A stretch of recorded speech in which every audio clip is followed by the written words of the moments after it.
Lo que pasa en Mendiolaza, pasa por de Mendiolaza.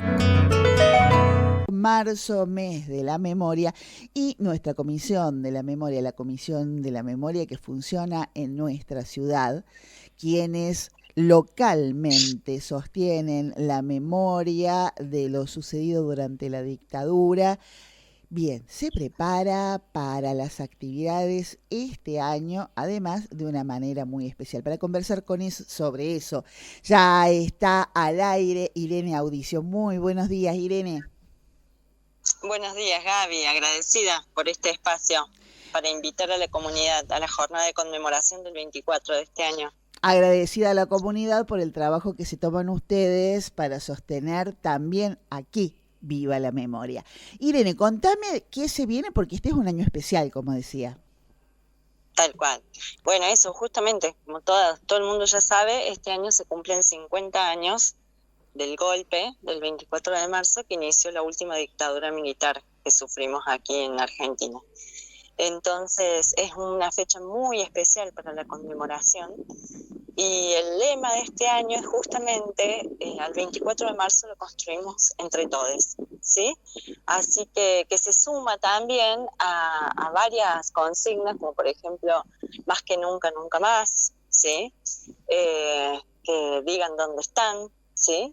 Que tienen que ver con varias expectativas que se tienen sobre los avances de los juicios, de las investigaciones, del equipo de AF también en la estancia La Ochoa sobre restos de desaparecidos, identificación de restos. Así que es realmente una fecha muy, muy cargada, con muchas expectativas, afectivamente muy cargada también para familiares. Y bueno, nosotros en Mendiolaza nos volvemos a encontrar, reafirmamos nuestro compromiso con la memoria, la verdad y la justicia y seguimos, digamos, proponiendo esta lucha que es una lucha solidaria, una lucha pacífica, una lucha que es sostener la memoria. Para eso nos vamos a encontrar, como siempre, en la Plaza de la Memoria de Barrio El Talar, el día 22 de marzo. Lo hacemos un par de días antes para poder ir a la marcha el 24 en Córdoba. Entonces, el 22 de marzo a las 4 de la tarde, a las 16 horas, en la Plaza de la Memoria del Tal. Bien, vamos por parte.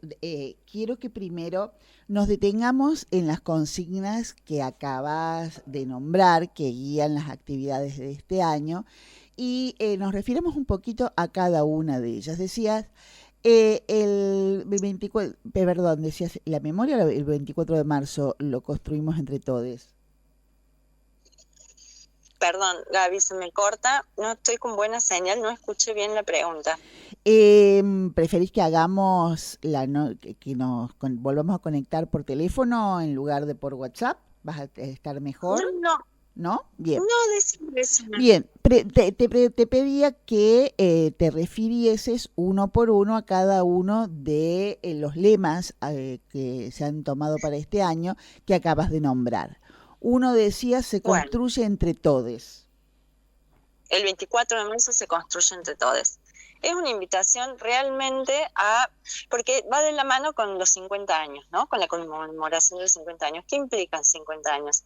Implican que la mayoría de nosotros, cordobeses, mendiolacenses, no hemos estado, en mi caso sí, pero no hemos estado en contacto directo con la vivencia de lo que fue la dictadura y de lo que fueron los centros clandestinos de detención, sino que hacemos un trabajo de educación en la memoria para transmitir a las nuevas generaciones, la transmisión intergeneracional, lo que eso significó, lo que significó la dictadura, ¿no? La ilegalidad de las acciones de la represión contra militantes sociales, militantes de organizaciones, contra cualquiera que pensara diferente o incluso cualquiera que fuera diferente, ¿sí? Uh-huh.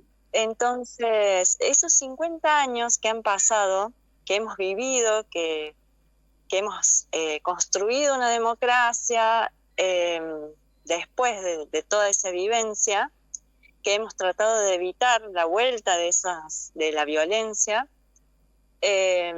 eso implica también que eso es un traspaso a las generaciones, ¿no? De generación en generación.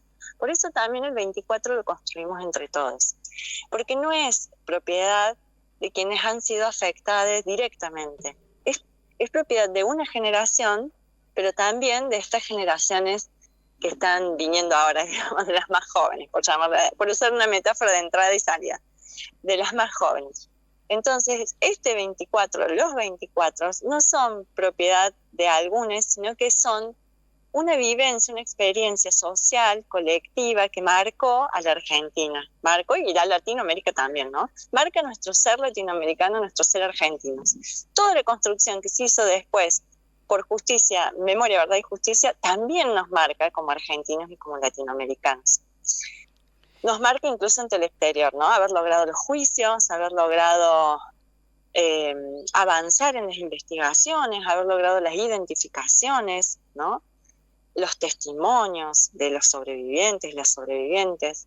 Entonces, todo eso nos constituye en quienes somos ahora. Estos 50 años no es solamente una marca temporal, sino que es una marca de la vivencia de aquellos que se nos están yendo, las abuelas, ¿no? Que se nos están yendo, algunas de las expresos políticos que se nos están yendo, pero que eso no era una vivencia particular de ellos, sino que es una marca de Argentina, es una marca de nosotros como parte de este colectivo que somos. Está bien, Irene, pero la decisión de usar ese neutro, todes, también dice muchas cosas. Exacto, sí, claro. Bueno, esa también es una pelea, una lucha, ¿no? Una pelea que se viene dando, que es la de la inclusión, no solamente intergeneracional, que es a lo que me refería yo, sino también, y de la sociedad, del cuerpo social en su totalidad, sino también la de las disidencias, ¿no? Sexogenéricas. Esa en realidad es una lucha, yo no estoy implicada directamente en esta lucha, pero es una lucha que ha sido una conquista, ¿no? Siempre decimos son 30.000 desaparecidos, pero se suman algunos que han sido perseguidos estrictamente por razones sexogenéricas, ¿no? Uh-huh. Entonces ese inclusivo, en realidad para mí es bastante usual, no solamente para este lema, es de uso bastante cotidiano, pero tiene que ver no con un neutro, sino con un inclusivo. Claro que sí. Con un estilo inclusivo.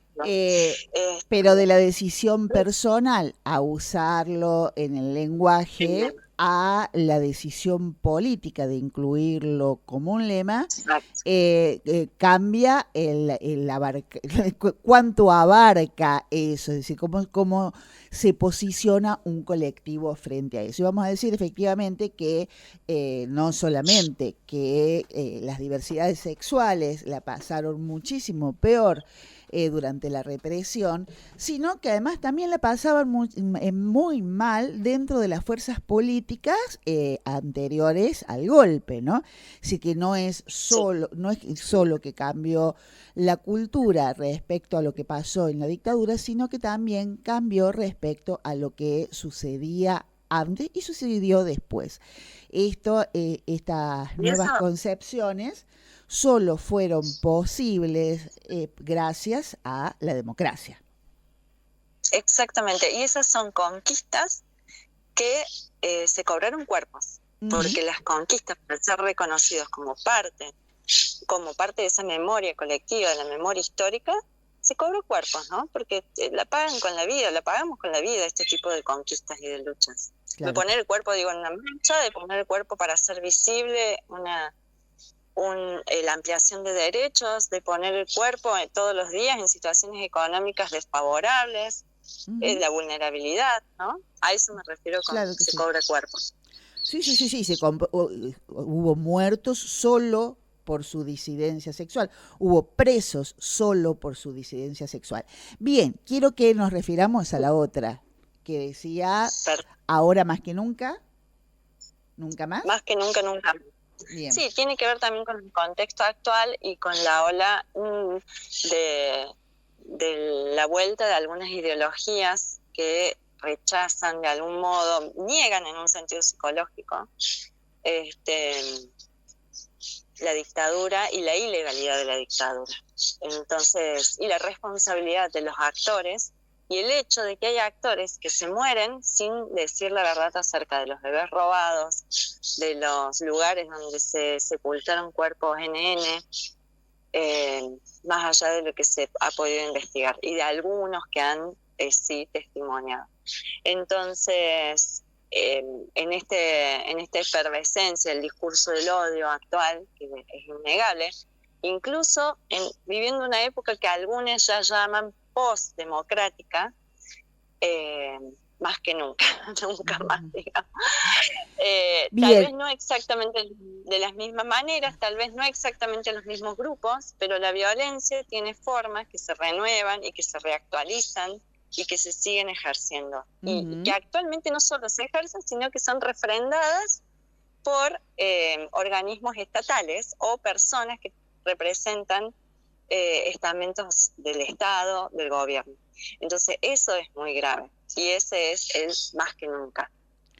Claro nunca que más. Sí. Además, más que nunca, nunca más, dijiste, alude a una realidad, y esa realidad no es solo esta que estás nombrando, sino también que lo que la dictadura vino a hacer fue a establecer, a imponer un orden económico y social en el que las cosas eran miradas de determinada manera y debían ser de determinada manera, que en un punto, en el económico y social, los grupos a los que favorece son los mismos a los que se está favoreciendo con la política actual, ¿no? Exactamente. Faltaron juicios a los empresarios, faltaron juicios a los responsables civiles. Faltan, no quiere decir que no se vayan a dar. Falta reconocer responsabilidades también intelectuales, ¿no? Uh-huh, exactamente. Porque, por ejemplo, solo dado que han pasado 50 años y que muchísimos de quienes nos están escuchando solamente lo conocieron por los libros, en una de esas sí lo conocieron, pero el plan económico no fue de que aplicó la dictadura, no fue redactado por los militares, fue redactado por Martínez de Hoz, que no era un militar y que pertenecía a determinado sector social al servicio del cual se puso la dictadura. Sí, y no olvidemos también el entramado latinoamericano dictatorial, el Plan Cóndor, que hace también pensar en las actuales intervenciones de algunas potencias violando la autonomía de los países latinoamericanos, en pos también de establecer, me parece a mí, desde la ignorancia, cierto sistema extractivista económico, ¿no? Que lo que hace es explotar nuestras riquezas. Bien, Irene, sí, perdón, te escucho. Que con respecto a los 50 años entonces, en Mendiolaza hemos propuesto una actividad que también tiene que ver con esta invitación a todes, que es la de los 50 pañuelos por los 50 años, los 50 pañuelos por el nunca más. Entonces hemos lanzado esa convocatoria que espero que les haya llegado a todos quienes están escuchando, a quienes se conecten, a quienes les llegue este mensaje, y si no, lo solicitan, lo pueden solicitar a la misma Gaby, a este medio, para que los vecinos de Mendiolaza puedan hacer su pañuelo de la memoria, su pañuelo blanco de las madres de Plaza de Mayo, de las abuelas, ya sea con algún tipo de, voy a llamarle manualidad, o esténciles para los cuales nosotros tenemos las técnicas y todo que les podemos enviar, porque la convocatoria, la invitación es a poder recabar, instalar mínimo 49 pañuelos en toda la ciudad, recabar las imágenes de esos pañuelos que nos tengan que mandar para poder también replicar en las redes.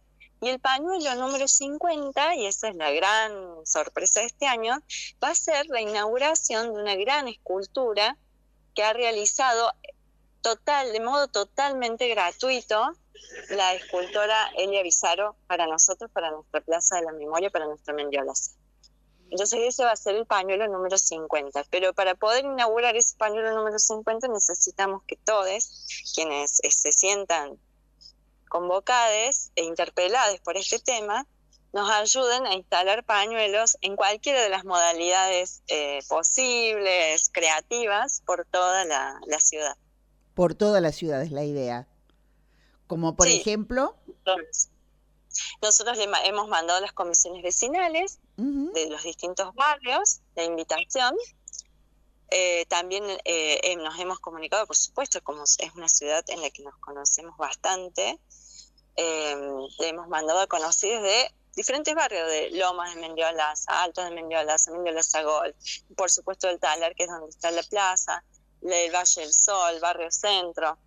De hecho, el acto de la memoria, si bien se realiza el 22 en la Plaza de la Memoria, que está en el barrio del Talar, siempre desde hace un par de años se ha descentralizado ese acto y también va a haber actos en algunas de las plazas. Por ejemplo, en la Plaza del Centro, en la Plaza del Algarrobo, en la Plaza de los Pájaros, Valle del Sol. En Valle del Sol históricamente. Bien, Irene, quiero una reflexión final sobre lo que significa mantener vivo la memoria respecto de que la dictadura y lo que los dictadores hicieron fue apoderarse del Estado, fue desde el Estado desde donde se realizó la persecución, desde donde se mató, desde donde se impuso todo eso a los fines de imponer un modelo determinado. Estuvo directamente implicado, se usaron los recursos del Estado para eso, contra, digamos, cualquier otro delito de otro tipo, ¿no? Exacto. Lo que define, hasta donde yo sé, desde mi ignorancia, lo que define una dictadura es que sea violencia sistemática, ilegal, paraestatal, organizada con recursos del Estado. Recursos del Estado que en lugar de ser distribuidos para la seguridad social, para el desarrollo social, para obras, se distribuye en la construcción de centros clandestinos de represión, censura, de torturas, ¿no? El método de la tortura como un método sistemático, enseñado y aplicado sistemáticamente a personas, todo un plan de inteligencia en el que estuvieron involucrados funcionarios del Estado que participaban de esas investigaciones. Hay toda una sistematicidad con recursos del Estado para ejercer violencia sobre ciertos grupos identificados, además, persecución, violencia y violencia de modo completamente ilegal. Las patotas, los centros clandestinos, ¿no? Estas fachadas, eso a nivel, digamos, dato duro. Ahora, más allá, y los enterramientos clandestinos, digo, ¿no? No solo eso, los robos de identidades de los bebés nacidos en cautiverio. No solo eso, sino lo que eso produce socialmente, el reino del silencio, ¿no? El reino del silencio, del terror, del miedo a que el vecino, mi madre, mi padre, mi hermano me denuncien, lo denuncien, el miedo a que cualquiera sea parte de una patota, ¿no? El miedo a ser chupado, como le llamaban, ¿no? Que era algo completamente imprevisto y sistemático, porque estaba llevado con cierto orden. Esos modos...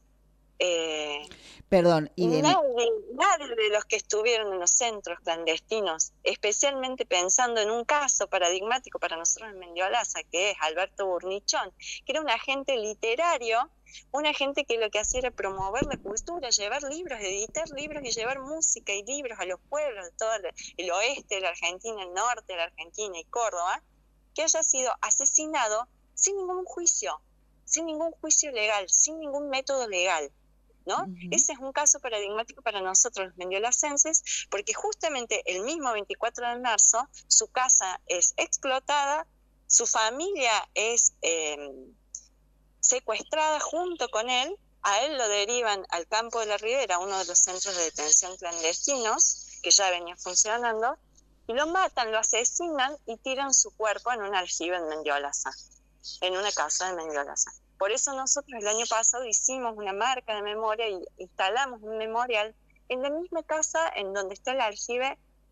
Lo vamos a hacer este año, pero el año pasado lo hicimos en la plaza, porque el objetivo nuestro no es solo recalcar que Burnichón es un desaparecido y asesinado por una dictadura militar, es decir, por una violencia que se ejerce sistemáticamente fuera del orden legal y con los medios y los recursos del Estado, de las Fuerzas Armadas, por ejemplo, de las Fuerzas de Seguridad en general, de una manera completamente organizada, sino que a nosotros lo que nos interesaba recalcar era el espíritu de este hombre, ¿no? ¿Por qué molestó a ese tipo de lógica autoritaria? Porque generaba imaginación, generaba arte, llevaba literatura, producía literatura, aportaba a los músicos, a los escritores que nadie escuchaba nombrar, les editaba sus poemas, sus escritos. Eso son como dos modelos de vida, de ciudadanía, de argentinidad, que son completamente opuestos. Son opuestos en el sentido de que uno quiso eliminar al otro. Para nosotros no son opuestos la organización de un Estado con ese tipo de actividad cultural. Pero en ese momento, la lógica totalitaria es una lógica que no da lugar a lo diferente, a lo múltiple, a lo imaginativo, al arte. Entonces, ese es un caso paradigmático, ¿no? Para pensar. No tenía ninguna vinculación con ninguna organización armada. Y sin embargo fue el primer asesinado de la dictadura. Y fue tirado aunque lo hubiese, aunque la hubiese tenido, no correspondía su muerte sin un juicio. Exactamente. O sea que esto es absolutamente al margen de las características de la víctima. Y eso, y el hecho... Quienes fueron represores recibieron un juicio, ¿no? Y tuvieron defensores. Bien, eso y el hecho de que haya sido ejecutado por el Estado, aunque sea por fuerzas paralelas, pero desde el Estado, que era justamente quien tenía que garantizar lo contrario de todo lo que pasó. Exacto, la integridad, la seguridad, la promoción humana. Bien, una Irene, cosita más, sí, escucho. No quiero olvidarme de pasar el Instagram de la comisión, porque ahí es donde vamos actualizando las actividades, los músicos que van a estar el día del acto de conmemoración. Te lo digo ahora. Sí, primero vamos a repetir. La primera invitación es a que vayan haciendo sus pañuelos para poner en las distintas plazas. ¿Cómo tiene que hacer la gente para obtener todas las instrucciones y con quién deben comunicarse para llevar sus pañuelos a algún lado? Yo les paso mi contacto, Irene Audicio, y ahora les paso el número 3513 91 74 70. Bien, y entonces a través tuyo pueden obtener las instrucciones y ahí también a través tuyo pueden saber a dónde llevar los pañuelos para que no todos coincidan en la Plaza de la Memoria el 22. Y por otro lado... En su propio barrio, en sus propios espacios. Bien, y por otro lado... Pero que les envíen el registro fotográfico. Y enviar el registro fotográfico. Y por otro lado, decir que el acto central va a ser el 22 en la Plaza de la Memoria. ¿A qué hora? 16 horas. 16 horas, ¿y se va a extender? No sabemos. Hasta que las reglas guardan, hasta que nos echan. Bien, entonces el 22 en la Plaza de la Memoria. ¿Hay ya fechas para los actos en otras plazas? Eso lo vamos a ir difundiendo por el Instagram, justamente. Entonces repetimos ahora sí el Instagram. El Instagram es @memoria, todo con minúscula, _Mendiolaza. Memoria-Mendiolaza, allí se comunican. Irene Audicio, muchísimas gracias por esta comunicación con la radio de Mendiolaza, que esta vez ha sido no exactamente una entrevista, porque la entrevistadora ha preguntado poco y ha opinado mucho. Te mando un abrazo muy grande. Abrazo. Mañanitas de Mendiolaza. Martes a viernes, de 10 a 12, por la 102.7 FM de Mendiolaza.